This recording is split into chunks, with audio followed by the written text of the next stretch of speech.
Chaque café est un voyage. Maison Albert, torréfacteur responsable, vous emmène à la découverte de votre émission.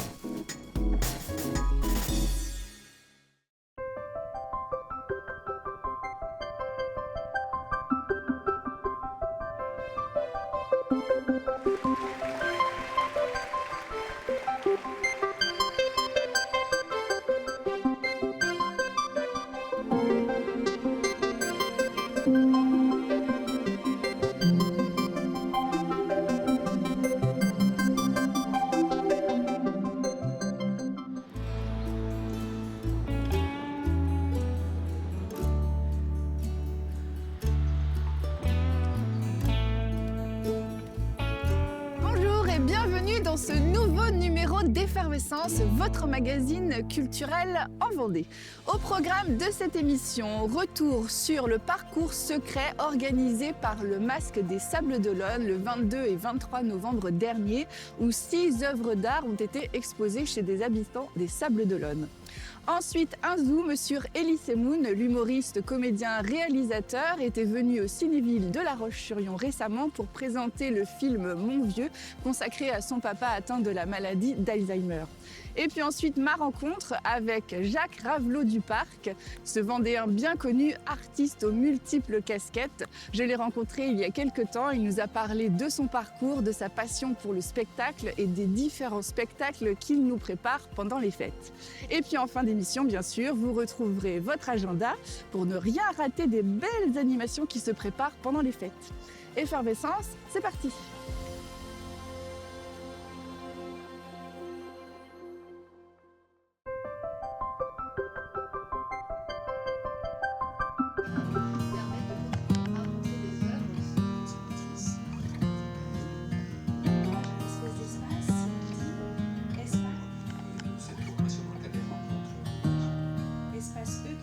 Retour sur un événement organisé par les Amis du Masque, le musée de l'abbaye de Sainte-Croix aux Sables d'Olonne. Vous le savez, le musée est en réhabilitation pendant 3 ans et les Amis du Masque proposent un parcours secret. On proposait ça le 22 et 23 novembre dernier aux Sables d'Olonne, où 6 œuvres d'art sont venues chez l'habitant, chez 6 particuliers des Sables d'Olonne qui ont ouvert leurs portes à ces œuvres d'art. Un sujet d'Élise Blanchard.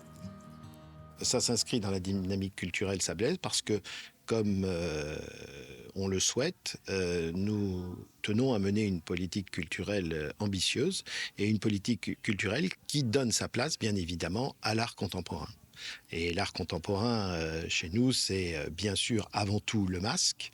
Et donc, comme je le disais tout à l'heure, il faut que le masque, on ne l'oublie pas pendant ces 3 ans. Et c'est une façon de ne pas l'oublier. Alors, le lien entre les œuvres, les lieux, les habitants, eh bien, ce lien-là, il s'est fait aussi dans la recherche, dans la veille artistique. Comme nous avons visité les ateliers, chacun a témoigné de sa démarche. Et très vite, nous avons souhaité s'imprégner de l'identité de chacun et puiser vraiment la manière dont les œuvres allaient résonner au sein même des habitats. Ce seront parfois de grandes œuvres dans des petits lieux, parfois l'inverse. En tout cas, il y aura résonance puisque des lieux habités, ce sont des lieux qui ont un vécu, une mémoire. Et les œuvres aussi auront cette résonance de par ces thématiques-là qui feront résurgence dans Parcours secret.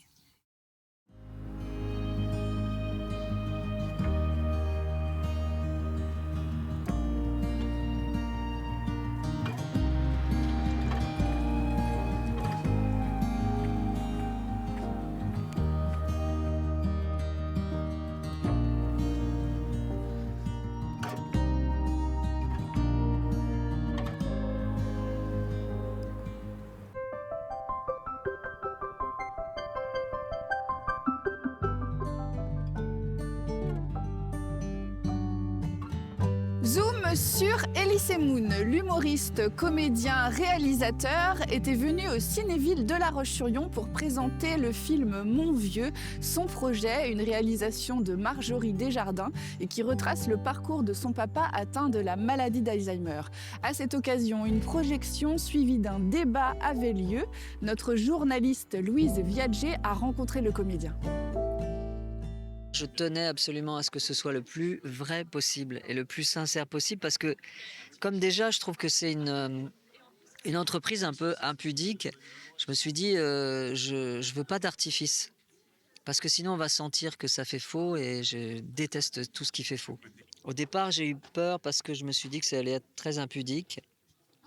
Et finalement, je me suis aperçu que c'est une histoire qui est assez universelle. On parle de la famille Semoun, mais on parle de toutes les autres familles aussi. Et je m'en aperçois là encore plus. On a fait ce débat aujourd'hui et ça parle à tout le monde. C'est dingue.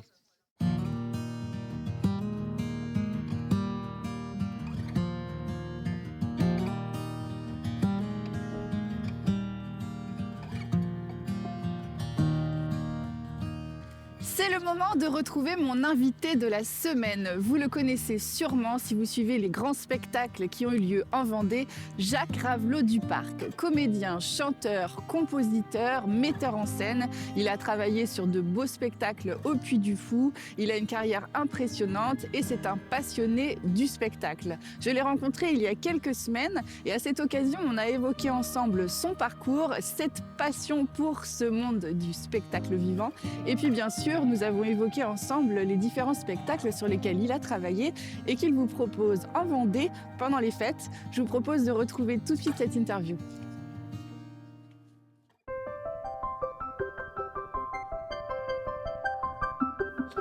Jacques Ravelot du Parc, bonjour. Bonjour. Merci d'avoir accepté cette invitation et puis de nous permettre de faire cette entrevue dans ce décor de théâtre par excellence. Là, Dans les costumes. Dans les costumes, les accessoires. On est ici sur le pays de Mortagne. Et donc, il y a plus de 6000 costumes, hein, c'est ce qu'on m'a dit tout à l'heure. 6000 costumes à peu près. Impressionnant. Donc, Jacques, vous êtes chanteur, comédien, compositeur, metteur en scène, reconnu dans toute la France, vendéen. Alors, parmi tous ces qualificatifs, qu'est-ce qui vous représente le plus? Au fond de vous, si je vous dis tout de suite, qu'est-ce que vous êtes? Qu'est-ce qui vient naturellement? Moi, ce que j'aime le plus, c'est la musique. Donc, c'est le côté Chanteur, alors. chanteur, compositeur. Puis évidemment, metteur en scène, puisque ça fait 30 ans, 35 ans que je fais des mises en scène partout. Donc, Vous proposez des spectacles d'ampleur hein, sur la Vendée avec des personnages que vous mettez en valeur, avec le spectacle sur Clémenceau, sur Charette, sur Bonchamp. Gilles de Rais. Ouais. C'est dans ce style de spectacle que vous prenez le plus de plaisir en tant que metteur en scène? C'est-à-dire que moi, j'aime l'histoire. Je ne suis pas un historien, mais j'aime l'histoire. Et notamment l'histoire de mon département. Donc, je me suis toujours penché. Ça a été Charette d'abord, puis Clémenceau, puis Bonchamp, puis Gilles de Rais, puis Talmont, Richard Cœur de Lion, Aliénor d'Aquitaine. C'est des personnages d'histoire qui ont jalonné l'histoire de la Vendée, avant que la Vendée s'appelle la Vendée même. Et j'aime ça. Donc, oui, c'est mon truc. Je pense que j'aime faire ça. Alors, pendant les fêtes de Noël qui arrivent, évidemment, vous êtes toujours en train de préparer de nombreux spectacles. Mais alors là, sur quoi vous partez? Qu'est-ce que vous allez nous proposer pour les fêtes? Alors là, moi, ce que je vous propose pour Noël, si vous avez le temps, mais même si vous n'avez pas le temps, Trouvez-le. Trouvez-le. Il faut aller à l'abbaye de Nieul-sur-l'Autise. Et là, c'est une commande du département de la Vendée. D'accord. On transforme complètement l'abbaye pour en faire un spectacle très immersif sur une histoire policière. Les cloches ne sonnent plus le 24 décembre dans l'après-midi. Pourquoi? Comment faire? Et voilà, comment faire pour qu'à la messe de minuit, eh bien, les cloches du monde entier résonnent pour chanter le minuit chrétien et pour que les gens aient à la messe de minuit. Et ce sont 9 moines qui sont chargés de trouver la solution. Donc il y a 14 ou 15 jours de diffusion de ce spectacle, à raison de 5 ou 6 spectacles par jour, puisque ça dure 1 heure. D'accord. Et en fait, c'est par groupe de 30-35 personnes. Ah oui, un petit comité. Ah oui, parce que les gens, en fait, participent à l'action, quoi. Les gens sont acteurs également du spectacle. D'accord. Et donc, là, on transforme complètement l'abbaye. Et ça permet aussi de la voir sous un autre côté, sous un autre aspect. Ouais, bien en fait, sûr. les plus beaux côtés de cette abbaye, on essaie de les montrer aux gens. Mais à travers une histoire et à travers des décors énormément, parce qu'il y a énormément de décors, beaucoup de sons, de musique, de bruit. Il y a les méchants, il y a les bons. Sans micro, en fait, tout est acoustique. Il n'y a rien d'électroacoustique.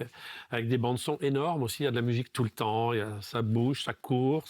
On a peur, on rit. On est ému. Et on fête Noël, évidemment, puisque vous vous doutez bien que la fin du spectacle, ça se termine bien quand même. Ouais. C'est vraiment un spectacle très immersif. Ça, c'était le souhait du département. Et joyeux aussi, parce que je voyais dans une interview c'est joyeux. précédente que c'est vrai que vous êtes quelqu'un d'assez joyeux de nature, mais voilà, vous ne savez pas pourquoi vous écrivez plutôt des spectacles qui sont quand même un peu sur le drame. Là, j'imagine que pour une commande qui est un spectacle pour Noël, il y avait quand même cette contrainte de voilà, faire quelque chose accessible à tous, notamment aux enfants. Donc voilà, on veut faire quelque chose de festif. Oui, c'est un des drames de ma vie. J'ai toujours eu envie de faire des choses dramatiques et on m'a toujours donné à faire que des choses comiques. J'étais un spécialiste d'Offenbach, j'ai monté la dernière revue des Folies Bergères, j'ai monté des spectacles à Paris, à Mogador, à l'Opéra Comique, toujours des spectacles très joyeux. J'étais plutôt spécialisé dans les premières comédies musicales des années 20, des années 30 aussi, il y a des bijoux là, musicaux et drôles. Et j'ai fait ça toute ma vie. Alors qu'en Vendée, je revenais justement en Vendée, et là, mon côté naturel reprenant le dessus, c'était des comédies musicales dramatiques. Des sujets un peu lourds. Des sujets plus lourds, plus graves. C'est là vraiment que j'y mettais aussi le plus de moi, quoi. Et alors, est-ce qu'il y a d'autres spectacles dont vous pouvez nous parler pour les fêtes? Alors, pour les fêtes de Noël, il y a aussi... oui, il va y avoir des chants de Noël au marché de Tifauge, probablement au Haras également. D'accord. Jésus de Nazareth, qui est une comédie musicale aussi que j'ai écrite il y a quelques années et qu'on fait chaque année maintenant à Saint-Laurent-sur-Sèvre à la Clé des Champs. En début de cette année 2025, on a fait surtout Lorenzaccio, d'après la pièce de Musset, l'œuvre de Musset en général. Je rêvais de faire ça et j'ai eu la possibilité de le faire parce qu'on a trouvé aussi des costumes nécessaires. Et les artistes. Et les artistes. Alors, et les artistes vendéens. C'est ça, j'allais parler de ça parce que je sais que c'est important pour vous. Vous mettez un point d'honneur à engager des artistes vendéens. Oui. En fait, il y a plus d'une dizaine d'années, lorsque Bruno Retailleau a pris la direction du département, alors je travaillais déjà avec le département sur Bonchamp, Clémenceau, Charette, etc. J'avais une mission, un petit peu, qui s'appelait La Vendée recrute ses talents. Voilà. Et j'avais pour mission, un petit peu avec d'autres, de dénicher des talents vendéens. Et j'ai jamais arrêté. Je peux en nommer certains, comme Thomas Violo, par exemple, qui est un gars de Véret, qui habite les Sables-d'Olonne. Voilà, un jeune homme qui a un talent fou. Mais il y a aussi une jeune fille qui s'appelle Solène Bidot, qui habite le Bocage ici, et qui est une artiste merveilleuse. Laurette Vière, que j'ai découvert il y a 2 ans aussi. Puis bien d'autres, je pourrais en nommer une bonne quinzaine d'artistes qui sont vendéens. Et moi, ma mission, parce que j'estime que c'est ça, en tant que vendéen, de souche, c'est aussi de faire bosser, quand les rôles s'y prêtent, évidemment, de leur donner...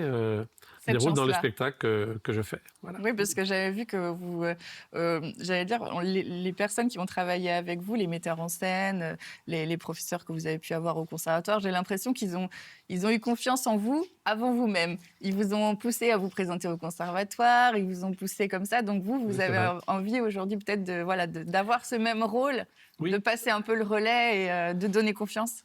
Effectivement, on m'a toujours un peu poussé, jamais trop décidé. Et encouragé aussi. Encouragé, voilà. Ma famille aussi a toujours été derrière moi, mes oncles, les tantes, mon grand-père, tout le monde. J'ai eu beaucoup de chance. Ouais. Voilà, c'est des rencontres, la vie, c'est des rencontres. C'était la rencontre avec Jean-Luc Tardieu qui m'a permis de partir à Paris pour aller au Conservatoire de Paris. Et puis, c'était la rencontre avec un impresario qui m'a pris sous son aile après mon concours du conservatoire et qui m'a envoyé dans tous les théâtres de France, chanter tous les rôles, dans toutes les opérettes, les comédies musicales, les opéras comiques, les opéras bouffes. J'ai chanté partout, quoi. Et puis, j'ai eu envie de faire la mise en scène. Et là, j'ai eu la rencontre avec Antoine Bourseiller, qui était directeur de l'Opéra de Nancy. Et ça a été le début d'une nouvelle aventure, quoi. Oui, parce que c'est un autre métier aussi, la mise en scène. Et j'ai toujours aimé ça. Puis le premier spectacle a bien fonctionné. On l'a tourné pour l'Opéra de Nancy. Puis après, ça a été dans une dizaine de théâtres lyriques en France. Et du coup, une production en amène une autre. Et puis, je n'ai pas arrêté jusqu'à il y a une dizaine d'années, où là, j'ai décidé de revenir un peu sur la Vendée. Et puis, c'est là que la Vendée, du coup, m'a dit Jacques, puisque tu es là, donne-nous un petit coup de main. Donc, je me suis occupé des spectacles de Tifauge, de Château de Tifauge pendant une dizaine d'années. Là, j'ai arrêté l'an dernier. Je me suis occupé aussi des Haras. Le spectacle avec les chevaux, j'en ai écrit une douzaine de spectacles avec les chevaux. C'est génial de faire des spectacles avec les chevaux. J'ai travaillé beaucoup avec Patrick Julien, travaillé beaucoup avec la compagnie Capal des Dimios, aux écuries d'Arpaillange, Patrick Julien et Dorothée Aubry pour leurs spectacles. On a fait des spectacles dans qu'on appelle ça les grandes salles, à Arena, avec des spectacles de chevaux pour Noël, à Brest, en Bretagne, tout. Voilà. En fait, la vie, j'ai eu beaucoup de chance. Non, mais voilà. Et alors justement, Merci. aujourd'hui, maintenant que vous avez côtoyé tellement d'artistes, tellement voyagé dans tous ces théâtres, aussi à l'étranger, côtoyé beaucoup de gens de talent, quel conseil vous donneriez à un artiste tout jeune qui démarre, qui a envie de faire ce métier, qui a aussi des inquiétudes, des doutes, peut-être pas tout à fait confiance en lui, un conseil peut-être qu'on vous aurait donné à vous? Un conseil, je ne sais pas s'il y a des conseils à donner. En tous les cas, il y a des choses qui sont essentielles. C'est d'avoir confiance en soi. C'est de se dire qu'on peut faire plein de choses. Ne pas s'interdire alors. Il ne faut rien s'interdire. Puis je pense qu'il faut être juste, faut être honnête dans ce qu'on fait. Il faut essayer d'être juste, d'être tolérant, d'être respectueux, de se créer des relations. Voilà. Et l'ambition, elle est légitime. L'ambition, ce n'est pas un gros mot. On a le droit d'être ambitieux. On a le droit d'avoir envie de faire des choses. Là, en ce moment, il y a un jeune qui a 25 ans, qui a déjà fait un spectacle qui s'appelle Rémi Barbieri, qui est originaire d'un côté de Pouzauges, là-bas. Il a déjà fait un spectacle avec 150 figurants et qui joue depuis 4 ans à l'abbaye de Beauchesne. Le gars, il a 25 ans. Il est bourré de talent. Oui. Il ne sait pas qu'il a tous ces talents encore. Il ne le sait pas. Ah oui? Il a envie, mais Il y va. il faut. Moi, mon conseil que je lui dis, c'est fonce. Moi, si je peux t'aider, je t'aiderai, mais fonce. Thomas Violon, dont on parlait tout à l'heure, il y a 8 ans, je lui ai dit, fonce. Et si tu as vraiment envie, tu vas y arriver. Il y a aussi une question de volonté personnelle. Il y a aussi des gens derrière à pousser. Je pense qu'avoir quelqu'un comme vous qui vous dit fonce, ça donne confiance quand même. J'en sais rien. J'imagine. Je ne sais pas si je donne confiance. Je me mets à sa place, je En pense tous les que cas, oui. j'essaie. Mais c'est ma vie. Ma vie, c'est ça. Et c'est votre passion. J'aime ça. Oui, Ouais, c'est de la merci passion. beaucoup. Merci Jacques d'avoir partagé cet Je vous en échange prie. avec nous et de nous avoir parlé de ces beaux spectacles. Donc on retient notamment celui de Nieul-sur-l'Autise. À ne pas Donc rater. à ne pas rater Non, avec pas rater. ces 9 moines. Hein, 9 moines. 9 moines. C'est les moines en folie, quoi. Les C'est moines en vraiment, folie, ça donne envie. ça donne Merci envie. beaucoup Jacques, à bientôt. Merci à vous.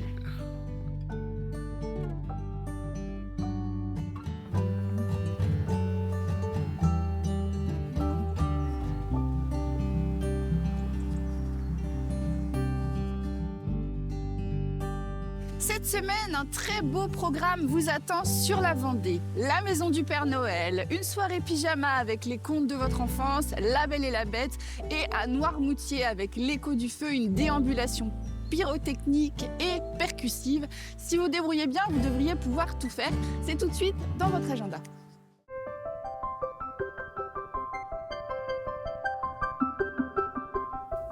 La Maison du Père Noël de Châteauneuf est un site privé qui accueille petits et grands pour partager leur passion de Noël, de sa féerie et de ses illuminations. Rendez-vous les week-ends à partir de 18h. La cuisine par la compagnie Maboule Distorsion, le 19 décembre à l'espace Terre de Sel de la Bardemont. Un duo de clowns épicés pour tout public à partir de 6 ans. Réservation en ligne ou à l'office de tourisme. Dans une jatte plate, et sans plus de discours, allumez votre four. Quoi de mieux pour démarrer les vacances de Noël qu'une petite soirée pyjama ? Enfile ton plus beau pyjama, prends ton doudou et viens écouter les histoires du Père Noël à la médiathèque Jacques Fraisse le 19 décembre à 18h30.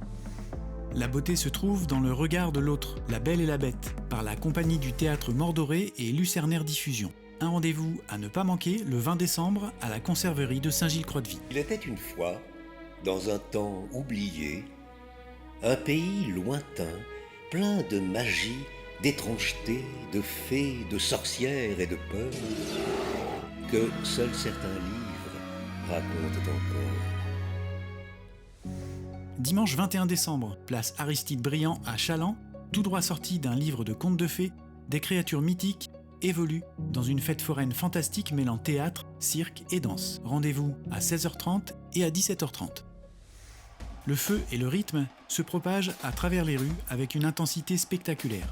Le 20 décembre, les commandos percus vous proposent l'Écho du Feu, une déambulation percussive et pyrotechnique dans le centre-ville de Noirmoutier-en-l'Île.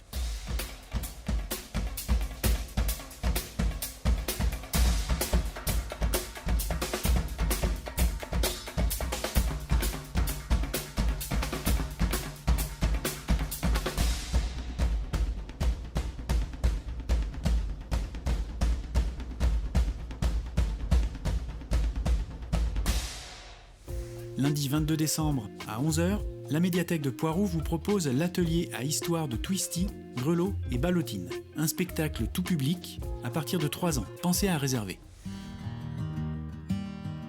Effervescence, c'est terminé pour aujourd'hui. Vous pouvez bien sûr retrouver toute cette émission en replay sur le site de TV Vendée. Et puis pendant les fêtes, vous l'avez vu, il y a énormément d'animations et de spectacles qui sont proposés sur le département, notamment celui préparé par Jacques Ravelot du Parc, Mystère à l'abbaye, que vous pouvez voir jusqu'au 4 janvier. Quant à moi, je vous retrouve en début d'année 2026. En attendant, je vous souhaite de très bonnes fêtes de fin d'année sur TV Vendée.